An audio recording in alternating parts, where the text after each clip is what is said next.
my little friend here that we've been hanging out together. I was joking with him a minute ago that if my friend Julian, who turned me on to Shiva and some other world religions, if there was actually reincarnation, he'd be really pissed off if he got brought back as a fat bird, because anything fat didn't work with Julian. He'd be really pissed off, actually. But, you know. Anyway, I got some time before I'm meeting some friends, before we go to visitation, and I just was checking in. This is one of my favorite places on earth, and while it doesn't look like much at the moment, this is a very famous rose garden in Raleigh, and this is a place that I spent a lot of time in my 20s, and a lot of time in my late teens. In my late teens, I don't remember it as much as I did in my 20s. In my 20s, I remember it a lot, but in my late teens, not so good years. But in my 20s, I remember awesome conversations with amazing people. In fact, on that picnic table right over there between that arbor, one dear friend of mine, Todd, a bunch of us, we'd come out here in the evenings, hopped up on coffee, and we'd talk about the world and all sorts of stuff. And a lot of that's in my mind right now about how we got through those days, trying to figure out how to get through one day at a time. And somehow or another we did. I don't know. But we did, and we did it pretty well. And now it's about one day at a time still. Never stopped being that.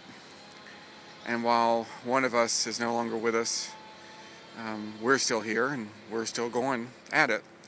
And life is still amazing. So hopefully we can continue celebrating our lives and celebrating what's great. Well, no, we're going to. That's what we're going to. And we're going to celebrate the years that we had with our dearly departed, because there were some great years to celebrate, some great things to celebrate, some great love to celebrate. I think that's what it's all about ultimately. My journey now through this new part of my health and wellness, well, it's just adding to it. But I got to thinking about the fact that these days, with all the stuff that's going on in the world, if you're a really caring, compassionate person, it's a very dangerous time, because there's a lot going on out there. With all the revolts in the Middle East, with all the struggles for people who are hungry, who are homeless, who are struggling financially, who are worried about their jobs, all of us are worried about our jobs. There's a lot to be concerned about. And so if you are a feeling person, if you're a compassionate person, it's a very dangerous time, because it can be all-consuming, it can be all overwhelming. And all of that can turn into depression and anger and all those things that drive us into a state of not good mental health. And so taking time to, well, you can't smell the roses, but taking time to be in the roses, taking time to love each other and to hug each other and to go for those walks and do whatever it takes each and every day to do something that releases us from the struggle. It's absolutely essential.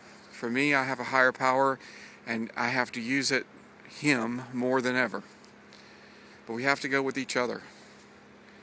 And I think this death, this passing of a dear friend whose